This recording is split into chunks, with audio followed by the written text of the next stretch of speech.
कौन सा complex which will be, it will be diamagnetic,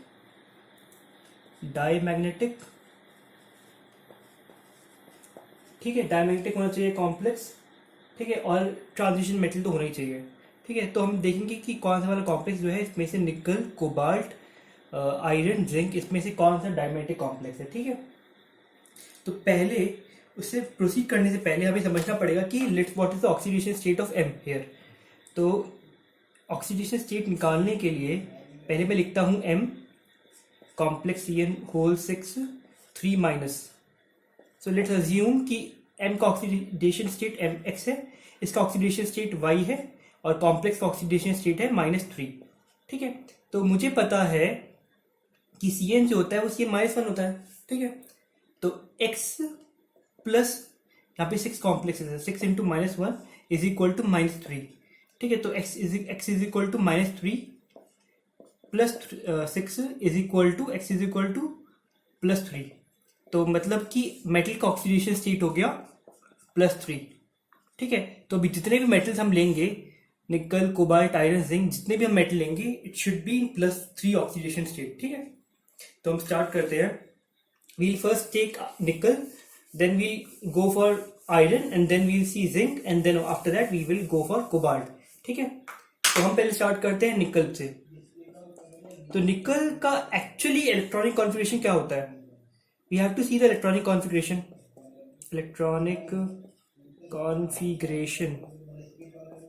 ठीक है। तो निकल का इलेक्ट्रॉनिक कॉन्फ़िगरेशन होता है, निकल का इलेक्ट्रॉनिक कॉन्फ़िगरेशन होता है Ni का 4s2 3d8, ओके। और निकल 3+ का क्या होगा? निकल 3+ का होगा, क्योंकि हमें पता है कि जो इलेक्ट्रॉन निकलेगा बाहर, तो इलेक्ट्रॉन निकलेगा पहले आउटर मोस्ट से, उसके बाद इनर मोस्ट से। तो इसका ये मतलब है कि जो 4s वाला है, पहले 4s से इलेक्ट्रॉन निकल जाएंगे, उसके बाद 3d से इलेक्ट्रॉन निकलेंगे, ठीक है। तो पहले 4s से निकलेंगे, उसके बाद 3d से निकलेंगे। ऐसा नहीं कि पहले 3d से निकल जाए फिर 4s से निकले, पहले 4s से निकलेंगे, उसके बाद 3d से निकलेंगे, ठीक है। तो अगर मैं 4s से निकालता हूं तो 4s के 2 इलेक्ट्रॉन निकल जाएंगे, ठीक है। तो 4s के 2 इलेक्ट्रॉन निकल जाए 0, और हमारा ऑक्सीडेशन स्टेट है +3, तो इसका मतलब हमको निकालना है 3 इलेक्ट्रॉन हमको निकालने हैं। तो एस के 2 इलेक्ट्रॉन निकल चुके हैं और डी से निकलेंगे 1 इलेक्ट्रॉन। तो 1 इलेक्ट्रॉन निकलने के बाद क्या होगा? 8 - 1 7, ठीक है। तो निकल का इलेक्ट्रॉनिक कॉन्फ़िगरेशन हो गया अभी के लिए, वो हो गया मतलब 4s का डब्बा, 4s का बॉक्स। उसके बाद वील सी द 3d7, ठीक है। 3d7 में ये होता है 1 2 3 4 5 6 7, यहाँ पे तो कुछ नहीं है, ठीक है। उसके बाद हम लोग ने यूज किया है लिगैंड Cn-, ठीक है। Cn- एज ए लिगैंड हमने यूज किया है। तो Cn- हमें पता होना चाहिए कि Cn- जो है एक स्ट्रॉन्ग फील्ड लिगैंड है। Cn- is a strong field ligand, ठीक है। ये चीज हमें इस क्वेश्चन के लिए जरूरत पड़ने वाला है, मतलब कि स्ट्रॉन्ग फील्ड है, तो अगर स्ट्रॉन्ग फील्ड कोई लिगैंड होता है तो इट विल डू पेयरिंग। मतलब एग्जाम्पल के तौर पे अगर if I am taking like this, if I'm doing like this,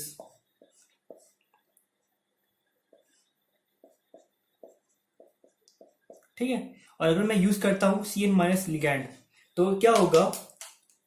Cn- because strong field ligand है तो ये पेयरिंग कर देगा, ठीक है।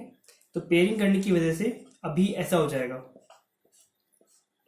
बाकी जो भी है वो खाली हो जाएंगे, ठीक है। ये पेयर हो गए, ये दोनों पेयर अप हो गए, ठीक है। तो हम इसको पेयरिंग करेंगे, इसको पेयरिंग करते हैं निकल 3+ को, निकल 3+ में हम लोग को पेयरिंग करना है। तो पेयरिंग करने के बाद 1 2 3 4 5, तो 1 2 4 5 6 और एक 7। ठीक है, हम नोटिस करेंगे कि यहाँ पे एक इलेक्ट्रॉन वेकेंट है। मतलब वेकेंट इन द सेंस कि अनपेयर्ड है।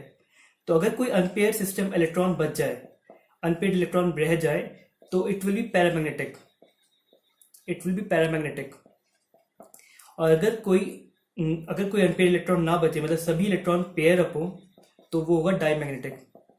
तो हमें इस क्वेश्चन में ये बताना था, ये ढूंढना है कि एक्चुअली कौन से इलेक्ट्रॉन्स है, कि कौन से सिस्टम है जो पेयर अप हो रहा है। अगर कोई पेयर अप नहीं हो रहा है, अगर कोई अनपेयर हो रहा है, तो इसका ये मतलब है कि वो पैरामैग्नेटिक है। पर इस क्वेश्चन में हमें पूछा गया है कि व्हाट इज डायमैग्नेटिक। तो इसका मतलब है कि कहीं पे हमें देखना पड़ेगा कि कहीं पे पेयरिंग अप हो रहा है। ठीक है, तो ये एग्जाम्पल तो निकल का हो गया। अभी हम फटाफट आयरन के लिए करेंगे। आयरन का क्या होता है, इलेक्ट्रॉनिक कॉन्फ़िगरेशन आयरन की जल्दी करते हैं।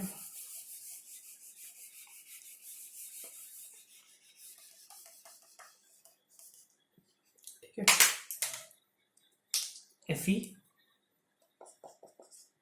Fe का होता है 4s2 3d6। ये बहुत जरूरी है कि आप इलेक्ट्रॉनिक कॉन्फ़िगरेशन याद रखें।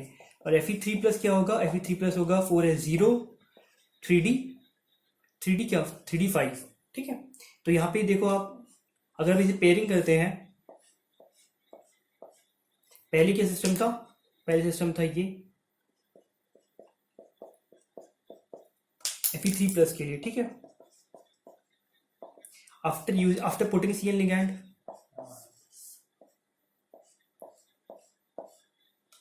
अभी हो रहा है ये, पेयरिंग करूंगा मैं। ठीक है, तो यहाँ पे भी एक इलेक्ट्रॉन बच रहा है, यहाँ पे भी एक इलेक्ट्रॉन बच रहा है, वन अनपेयर्ड इलेक्ट्रॉन। तो स्टिल दिस इज पैरामैग्नेटिक। तो even iron will not be a good, iron won't be answer. तो इसका मतलब आयरन भी आंसर नहीं होगा, निकल भी नहीं था। ठीक है, अभी हम लोग ट्राई करते हैं जिंक के लिए। अभी आपको शायद एक गेस आइडिया हो गया होगा कि आंसर क्या होना चाहिए, पर ठीक है, फिर भी हम लोग जिंक को ट्राई करते हैं। जिंक में देखते हैं जिंक में क्या होता है। जिंक का होता है, जिंक के लिए होता है 4s2 3d10। ठीक है, और जिंक 3+ होता है 4s0 3d9।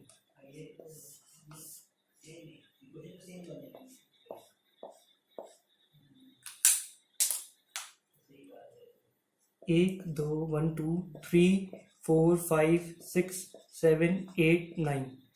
आफ्टर पेयरिंग,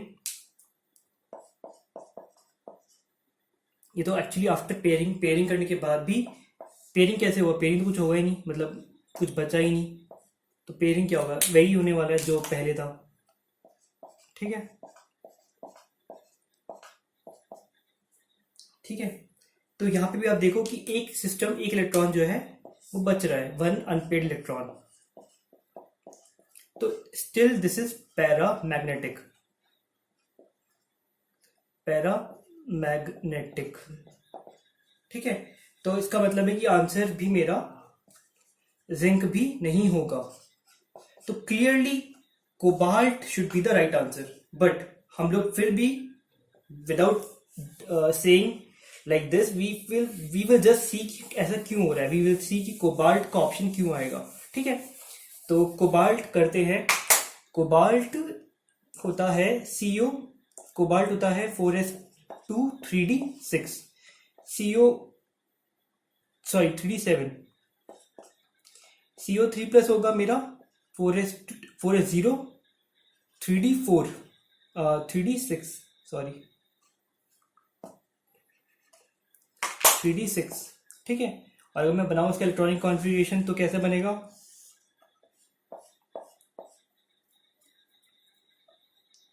एक दो तीन चार पाँच छ, after putting Cn ligand,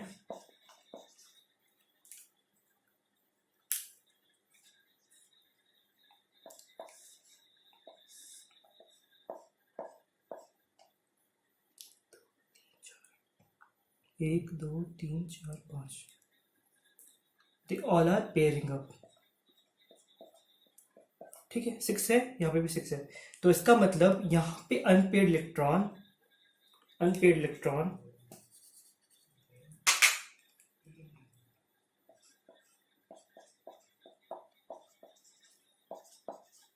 zero आ रहा है। अगर ये 0 आ रहा है तो दैट मीन्स कि इट इज डायमैग्नेटिक सिस्टम। ठीक है, दिस मीन्स कि ये डायमैग्नेटिक सिस्टम है। तो इसका जो आंसर होगा वो होगा आपका कोबाल्ट।